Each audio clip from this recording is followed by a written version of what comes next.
देखो झारखंड सरकार का खेल, बालू से भी निकाल लिया तेल। जी हाँ, मैं बात कर रहा हूँ वर्तमान झारखंड मुक्ति मोर्चा और कांग्रेस के गठबंधन से चल रही हेमंत सोरेन सरकार की। पिछले कई महीनों से राज्य में 5,000 करोड़ से अधिक के विकास कार्य ठप हो चले हैं। 15 से 20 लाख मजदूर काम के अभाव में बेरोजगारी के कगार पर हैं, क्योंकि बालू नहीं मिलने से कंस्ट्रक्शन का काम, निर्माण कार्य ठप हो गया है।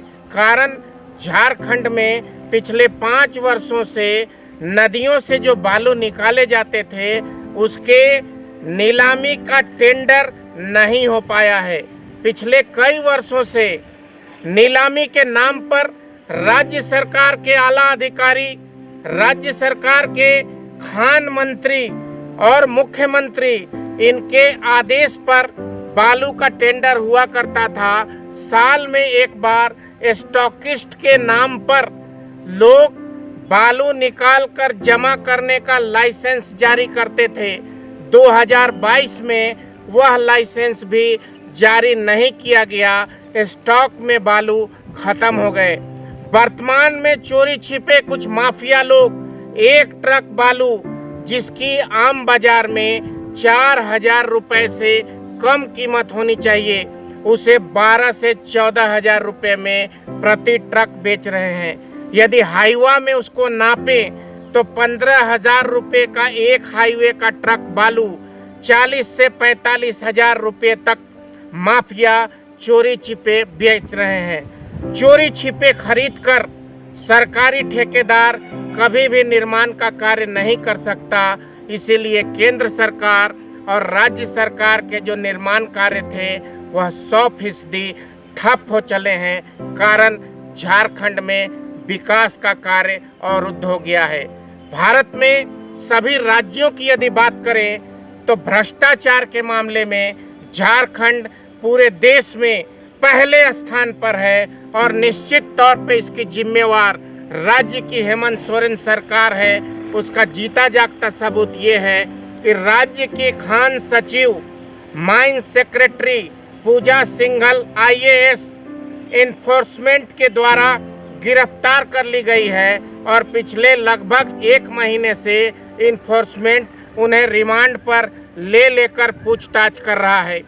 दर्जन भर दलाल गिरफ्तार किए गए हैं। जिला खनन पदाधिकारी कई जिलों के इन्फोर्समेंट के द्वारा पूछताछ किए जा रहे हैं। भ्रष्टाचार का अड्डा बन चुका है झारखंड। साथ ही साथ विकास कार्य ठप हो चुका है झारखंड में। हेमंत सरकार को फिर भी शर्म नहीं है। स्टेज पर चढ़कर बड़ी बड़ी बात करने वाले हेमंत सोरेन पूरी तरह से झारखंड सरकार को, उसकी कार्य प्रणाली को, विकास कार्य को, सब कुछ कब्रगाह में डाल चुके हैं। सामाजिक कार्यकर्ता नीरज शाहदेव हमारे साथ मौजूद हैं। वर्तमान व्यवस्था, बालू की कमी, विकास कार्य का ठप होना, इस बारे में नीरज जी आपकी क्या प्रतिक्रिया है? देखिए, आज जो बालू की स्थिति उत्पन्न हुई है उसमें अगर हम देखें तो सबसे ज़्यादा नुकसान जो है मजदूर वर्ग को हुआ है। आप किधर भी जाए कंस्ट्रक्शन का काम ठप है, चाहे वो सरकारी काम हो या निजी काम हो। जो लेबर जो काम करते हैं, जिनकी जो दैनिक वेतन पे काम करते हैं, जिनका आय का स्रोत ही है वही, तो कंस्ट्रक्शन का काम रुकने से वो बेरोजगार बैठे हुए हैं। आप मोराबादी चले जाइए या हरमू चले जाइए या नामकुम चले जाइए, रातू चले जाइए, जहाँ भी जो लेबर जो आते थे, दूर दूर से गांव से आते थे अपने रोज़गार के लिए, आज के डेट में वो 10-11 बजे तक वहाँ पे खड़े रहते हैं। उनको कोई रोज़गार नहीं मिलता। अगर बालू नहीं रहेगा, गिट्टी नहीं रहेगा, तो फिर आदमी कंस्ट्रक्शन करेगा किस चीज़ से? सिर्फ सीमेंट और छड़ से तो कुछ होना है नहीं। तो मैं सरकार को इसके लिए दोषी मानता हूँ। पूर्व में भी जब इनकी सरकार थी 2014 से पहले, तो इन्होंने बालू घाट की जो नीलामी करी थी वो मुंबई की पार्टी को दे दिया था। ये सरकार बात तो करती है स्थानीयता की, लेकिन जब घाटों की नीलामी होती है तो बाहर के व्यक्ति को ये घाट दे देते हैं। स्थानीय लोगों के विरोध के बाद यहाँ पे उस कंपनी ने काम छोड़ के भागा आज के डेट में टेंडर होना चाहिए था बालू घाटों का, जो कई सालों से नहीं हुआ है। आज इनके सरकार में आए 2.5 साल हो गए। हर वक्त ये बहाना बनाते हैं किसी भी कार्य को लेकर, कोरोना था इस वजह से काम नहीं हुआ।